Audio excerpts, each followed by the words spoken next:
আসসালামু আলাইকুম ভিউয়ার্স, জানিয়ে দেব আজকের বিশেষ সংবাদ। 3 জেলায় বন্যার সংখ্যা। উত্তর ও উত্তর পূর্বাঞ্চলে 3 জেলায় ময়মনসিংহ, শেরপুর ও নেত্রকোনার বিভিন্ন নদীর পানি বেড়ে নিম্নাঞ্চল প্লাবিত হতে পারে। এতে বন্যা পরিস্থিতি অবনতির সংখ্যা রয়েছে। শুক্রবার 4 অক্টোবর এমন তথ্য জানিয়েছেন পানি উন্নয়ন বোর্ডের পাউবো বন্যা পূর্বাভাস ও সতর্কীকরণ কেন্দ্র। পাউবোর নির্বাহী প্রকৌশলী সর্দার উদয় রহমান জানিয়েছেন, ময়মনসিংহ বিভাগের ভোগাইকংস, সমেশ্বরী ও জিঞ্জিরারাম নদী সমূহের পানি সমতল বাড়ছে এবং ভোগাই নদী শেরপুর জেলার নাকুয়াগাঁও পয়েন্টে বিপদসীমার উপর দিয়ে প্রবাহিত হচ্ছে। আগামী 24 ঘন্টায় ভোগাইকংস, সমেশ্বরী ও জিঞ্জিরারাম নদী সমূহের পানি সমতল বাড়তে পারে এবং শেরপুরে ভোগাই নদীর ভাটিতে নেত্রকোনার কংস নদী এবং জামালপুরে জিঞ্জিরারাম নদী বিপদসীমার উপর দিয়ে প্রবাহিত হতে পারে। এর ফলে ভোগাইকংস নদী সংলগ্ন শেরপুর, ময়মনসিংহ ও নেত্রকোনা এবং জিঞ্জিরারাম নদী সংলগ্ন জামালপুর জেলার কতিপয় নিম্নাঞ্চল প্লাবিত হতে পারে। পরবর্তী 2 দিনে নদী সমূহের পানির সমতল কমতে পারে এবং বিপদসীমার নিচে প্রবাহিত হতে পারে। সিলেট বিভাগের সুরমা ও কুশিয়ার নদীর পানির সমতল স্থিতিশীল আছে এবং বিপদসীমার নিচ দিয়ে প্রবাহিত হচ্ছে।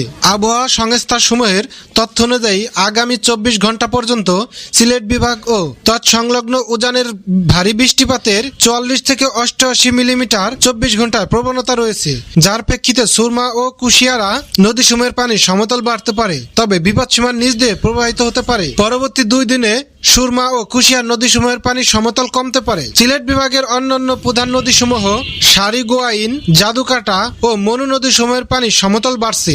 অপরদিকে খোয়াই ও ধলাই নদী সমূহের পানি সমতল স্থিতিশীল আছে এবং বিপদ সীমার নিচ দিয়ে প্রবাহিত হচ্ছে। আগামী 24 ঘন্টা পর্যন্ত সিলেট বিভাগের এসব নদী সমূহের পানি সমতল বাড়তে পারে, তবে বিপদ সীমার নিচ দিয়ে প্রবাহিত হতে পারে। পরবর্তী 2 দিনে নদী সমূহের পানি সমতল কমতে পারে। চট্টগ্রাম বিভাগের গোমতী নদীর পানি সমতল বাড়ছে। অপরদিকে সাঙ্গু, মুহুরী, হালদা, ফেনী ও মাতামুহুরী নদী সমূহের পানি সমতল কমছে এবং বিপদ সীমার নিচ দিয়ে প্রবাহিত হচ্ছে।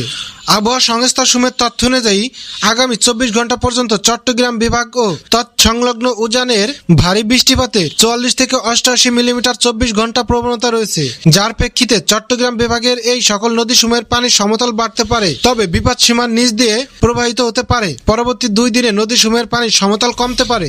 বাংলাদেশ আবহাওয়া অধিদপ্তরের তথ্য অনুযায়ী আগামী 24 ঘন্টা বাংলাদেশে ও তৎসংলগ্ন উত্তর বঙ্গোপসাগরের এলাকায় একটি লঘুচাপ সৃষ্টি হতে পারে। এর প্রেক্ষিতে আগামী 3 দিন পর্যন্ত বরিশাল ও খুলনা বিভাগের উপকূলীয় নদীসমূহে স্বাভাবিকের থেকে কিছুটা অধিক উচ্চতার জোয়ার পরিলক্ষিত হতে পারে। রংপুর বিভাগের তিস্তা, ধল্লা ও দুধকুমার নদীসমূহের পানি সমতল বাড়ছে, তবে বিপদসীমার নিচ দিয়ে প্রবাহিত হচ্ছে। আগামী 24 ঘন্টা পর্যন্ত তিস্তা, ধল্লা ও দুধকুমার নদীসমূহের পানি সমতল স্থিতিশীল থাকতে পারে। পরবর্তী 2 দিন পর্যন্ত নদীসমূহের পানি সমতল কমতে পারে। রংপুর বিভাগের ব্রহ্মপুত্র নদের ও তার ভাটিতে যমুনা নদীর পানির সমতল বাড়ছে এবং বিপদসীমার নিচ দিয়ে প্রবাহিত হচ্ছে। আগামী 5 দিন পর্যন্ত নদ নদী সমূহের পানি সমতল বাড়তে পারে, তবে বিপদসীমার নিচ দিয়ে প্রবাহিত হতে পারে। রাজশাহী বিভাগের গঙ্গা নদী ও তার ভাটিতে পদ্মা নদীর পানির সমতল বাড়ছে, তবে বিপদসীমার নিচ দিয়ে প্রবাহিত হচ্ছে। আগামী 24 ঘন্টা পর্যন্ত গঙ্গা পদ্মা নদীর পানির সমতল ধীর গতিতে বাড়তে পারে এবং পরবর্তী 4 দিন গঙ্গা পদ্মা উভয় নদীর পানির সমতল স্থিতিশীল থাকতে পারে, তবে বিপদসীমার নিচ দিয়ে প্রবাহিত হচ্ছে। ঢাকা জেলা এবং এর চারপাশের প্রধান নদীসমূহ বুড়িগঙ্গা, টঙ্গী খাল, তুরাগ ও বালু নদী সমূহের পানি সমতল স্থিতিশীল রয়েছে। আবহাওয়া সংস্থার সমূহের তথ্য অনুযায়ী আগামী 24 ঘন্টা পর্যন্ত ঢাকা বিভাগে ভারী বৃষ্টিপাতে 40 থেকে 88 মিলিমিটার 24 ঘন্টা প্রবণতা রয়েছে। আগামী 5 দিন পর্যন্ত ঢাকা জেলা এবং এর চারপাশের নদী সমূহের পানি সমতল ধীর গতিতে বাড়তে পারে, তবে বিপদসীমার নিচ দিয়ে প্রবাহিত হতে পারে।